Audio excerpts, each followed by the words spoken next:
Como validar o público-alvo do seu cliente?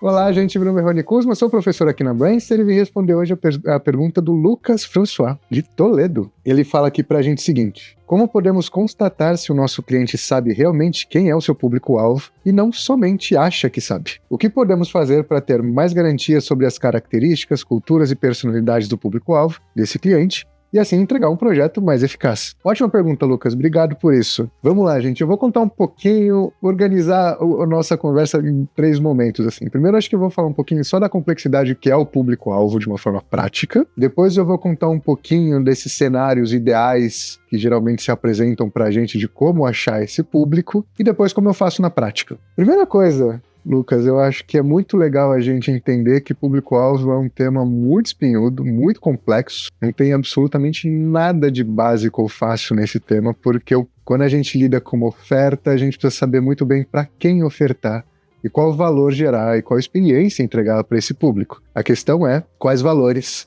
quais sentidos e significados essa pessoa vai ter para a gente compreender qual experiência a gente vai entregar, qual linguagem vai entregar, onde ela está, qual território ela se encontra, entendendo que no Brasil, que é um país absolutamente complexo, a gente tem no mesmo quarteirão, no mesmo quadrado, diversas classes sociais convivendo, não necessariamente de forma pacífica, mas convivendo, e ali interagindo com os mesmos pontos de contato. Então é muito importante a gente entender que existe essa complexidade, então não adianta a gente querer resolver isso com persona ideal. Isso é um ponto importante. Um outro ponto também que eu acho muito legal a gente se ater quando a gente vai falar de público é enxergar que a gente nunca vai ter certeza sobre absolutamente nada que a gente não puder interagir, e a gente vai precisar ter um senso crítico muito aguçado para a gente entender também que não existem verdades absolutas. Então o que a gente vai criar ali é um contexto e um cenário mais assertivo para que a experiência de fato aconteça onde tem que acontecer e chegue aonde tem que chegar. Esse é um ponto muito importante. Tem um conceito muito legal chamado Bunny, que não sei se você já ouviu falar, mas eu vou contar um pouquinho, que ele é a evolução do VUCA, que por si só gera uma tragédia, onde a gente começa a falar que não existe, o mundo é impermanente, o mundo ele vive uma dualidade, uma dubiedade, é relativo, é todo um contexto para deixar claro que não existe mais verdades absolutas. No momento da pandemia, existe um pensador americano que criou esse conceito do Bunny, que demonstra pra gente que além do mundo ser esse grande caos e essa grande loucura onde nada... não existe de fato uma verdade absoluta em si que a gente possa usar de muleta, ainda ele é ansioso, inseguro, incerto, não linear e não compreensível. E esse é o nosso mundo de hoje. Ponto final. Então esse é um ponto também muito importante. Por que eu tô dando esse contexto todo, tá? Porque quando a gente pensa em cenários ideais, principalmente a gente que estuda muito branding, estuda muito pesquisa de mercado, essas coisas, a gente começa a lidar com alguns cenários ideais que não vão acontecer num cenário padrão, assim, vamos pensar de agência, de escritório, de consultoria, e a gente precisa entender como a gente vai transformando esse processo em algo mais realista para o nosso dia a dia. Então qual que é o cenário ideal? A gente tem um cliente que ele já tem uma certa hipótese, possivelmente um maravilhoso herdeiro ou um cara que acabou de vender uma empresa por alguns milhões, chega pra gente com uma certa hipótese, e essa hipótese já está alocada uma lógica onde ele vai falar: tem um desejo de criar um negócio, esse negócio vai solucionar uma possível dor que é mais ou menos essa daqui, e já fiz algumas pesquisas prévias em relação ao público, e enxerguei que para esse negócio, esse é o público que eu quero atingir. Mas eu quero validar com uma pesquisa quali, uma pesquisa quant, enfim, esse é o cenário ideal. O grande problema é que uma pesquisa de mercado custa alguns zeros a mais do que o nosso projeto em si de branding, geralmente. Então é muito importante a gente entender como fazer isso de uma forma prática dentro de um projeto que por si só tem toda essa demanda de trazer essa assertividade, mas enxergando que a gente não vai conseguir ter o budget ideal para fazer o que é necessário, de fato, a gente fazer, se a gente quer ter um nível de assertividade tão profundo quanto uma pesquisa quantitativa, uma pesquisa qualitativa pode nos dar. Então, como é que a gente trabalha na Orolab, tá? E, inclusive, como a gente enxerga o processo de construção de DNA de marca a partir dessa relação de público? A primeira coisa, e a dica que o tio Raul pode dar para você, que eu acho que é a mais essencial: pesquisa, e muita pesquisa. Te aconselho a comprar um bonzinho, esquecer que o mundo existe e fazer muita pesquisa e conseguir ter informação bastante, não só para poder filtrar e fazer a lógica comparativa, uma análise mais profunda, mas também para você poder articular diversos setores de pesquisa para criar um caminho mais adequado para começar a desenvolver, de fato, em compreender qual que é o perfil de público mais adequado para que a oferta de valor faça sentido. Então, como é que a gente faz na Aurolab, tá, esse processo? A gente faz a pesquisa em 2 etapas. Na primeira etapa, a gente vai fazer muita análise, assim, é pesquisa no sentido exaustivo da palavra, onde a gente vai trabalhar muito em entender mercado, entender categorias de mercado, e aí a gente vai afunilando esse tipo de análise. Então, pesquisa de mercado, entender faturamento, entender movimento, entender tendência, pensando no universo mercadológico, entender as categorias que são mais complexas, mais atrativas, que têm mais questões regulatórias, por exemplo, para a gente, a partir disso, começar a entender dinâmica de comportamento de consumo, dinâmica de tendências, para poder criar um cenário onde existe esse mercado com esses desafios, com essas possibilidades, e esses públicos interagem com essas categorias de mercado. A partir disso, quando a gente vai sistematizar essa pesquisa, a gente tem um olhar extremamente crítico, porque a gente precisa articular o que está rolando no mercado, o que está rolando, que está relacionado ali a tendências de consumo. E um ponto importante quando a gente faz pesquisa, tendência de consumo não condiz com a realidade. O que condiz com a realidade é a realidade. Tendência dá só um direcional do que pode acontecer. Então é muito importante, quando a gente for fazer essa sistematização, ter um letramento social muito profundo para poder ter senso crítico para enxergar.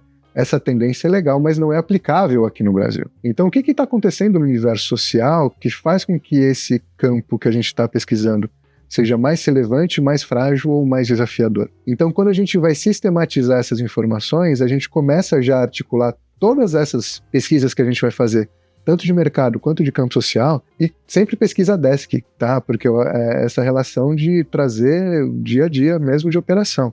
Quando existe verba para a gente ir para a rua, a gente vai para a rua. Quando a gente tem verba para criar pesquisa foco, a gente vai para fazer a pesquisa. Quando não tem, pesquisa desk, mas também ter essa relação onde a gente traz essa visão da rua de uma forma complementar e profunda. Isso é um ponto muito importante. Então, quando a gente vai fazer, né, essa sistematização, a gente vai articular mercado, consumo, concorrência, comunicação, a leitura de como essas marcas, esses concorrentes estão fazendo ali as suas comunicações e como os públicos estão reagindo, preço, todo o básico de uma pesquisa de mercado, e articular tudo isso com as lógicas sociais que a gente pesquisa de forma constante, para a gente poder enxergar o que é viável ou não, o que faz sentido ou não. Dentro dessa primeira etapa, a gente sistematiza, e nessa sistematização a gente cria um caminho ali para o nosso cliente entender esse cenário que foi desenvolvido a partir das pesquisas que foram analisadas. E dessa etapa, a gente já faz um letramento para o nosso cliente exatamente do porquê esse caminho é o mais adequado,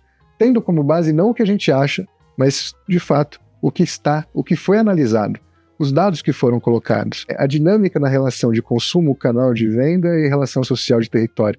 Então, a gente vai trazer toda nessa primeira etapa um processo de letramento para que ele possa tomar a decisão da forma mais consciente e lúcida sobre o caminho que a gente está propondo. E se esse caminho for aprovado, e a gente enxergar a partir disso que a gente vai trabalhar nessa categoria de mercado, para este perfil de público que ainda está numa lógica mais macro, a gente começa a fazer a nossa segunda etapa, que é onde a gente vai desenvolver de fato o DNA da marca. E nesse caminho de criar o DNA da marca, a primeira coisa que a gente faz é aprofundar a pesquisa sobre esse eixo que foi validado no nosso primeiro diagnóstico. E aí é trazer mais pesquisa de tendência, mais pesquisa de mercado para essa categoria específica, afunilar cada vez mais questões em relação a comportamento de consumo e realidade desta pessoa que a gente chama de consumidor, para a gente poder enxergar exatamente que dor a gente vai resolver, como vai resolver, por que vai resolver e como entrega isso, o que torna a gente diferente dentro desse contexto de branding. Então, fazendo essa pergunta fantástica e dando uma resposta que eu achei que seria muito mais simples e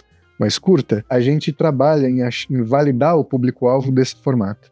Porque daí a gente tem 2 etapas, 2 momentos de validação, 2 momentos de letramento e 2 momentos onde a gente vai afunilar cada vez mais e tornar cada vez mais assertivo qual perfil de público que a gente entrega. E na segunda etapa, quando a gente tiver já todo esse racional organizado, como a gente apresenta para o nosso cliente o que ele vai validar em relação ao perfil de público. A gente faz um grupo de valores, porque quando a gente fala nessa relação, é classe A, classe B ou classe C, as classes elas têm mobilidades, né? Isso é um ponto muito importante para a gente colocar. Se a gente está fazendo um posicionamento, a ideia é que o posicionamento seja perene por muito tempo. Então as classes elas têm mobilidades. Então aparece alguma crise, quem está na classe A vai para a classe C, quem está na classe C vai muito mais para baixo, e essa é a realidade do mundo. Se ficar preso em relações nesse universo, a gente acredita que não é o caminho mais adequado. Então a gente cria grupos de valores a partir dessa pesquisa e desses grupos de valores, pontos que são essenciais para a gente trabalhar perfil de público. Que é, que valores que eles estão buscando e aí qual oferta de valor eu vou dar para fazer com que essa conexão aconteça. Eu estou propondo um valor que vai se conectar com o valor de alguém, então é nesse universo que a gente faz esse grupo de valores, entendendo os valores, quais objeções essas pessoas trazem, e a partir dessa conexão entre que valor que ela busca e qual objeção que ela tem, qual esse não que ela vai trazer para a gente, o que torna a gente diferencial para esse perfil de público? O que torna a gente diferente? O que essa pessoa vai enxergar de singularidade na gente a partir da entrega desse valor. E depois a gente começa a criar uma matriz embaixo desse contexto, que é premissas de contratação, premissas de compra, processo, jornada, tudo que está relacionado nessa relação de tomada de decisão, porque daí eu vou ter um contorno muito específico e profundo entre os valores, objeções, critérios de compra, premissas de compra e o que torna a gente único para este perfil de público. E a partir disso a gente consegue chegar para o nosso cliente, entregar todo esse racional para ele poder validar de uma forma bastante lúcida todo o contexto, e não simplesmente um quadro de público-alvo. Então ele vai avaliar o contexto como um todo, essa análise de cenário, essa análise de mercado, essa análise social, para enxergar. E se ele validar, a gente dá sequência. Caso precise rever, a gente revê todo o estudo, e a gente vai nesse formato de cocriação, enxergando exatamente o eixo que ele vai querer entregar, e especificamente qual o eixo de perfil de público a gente vai atuar.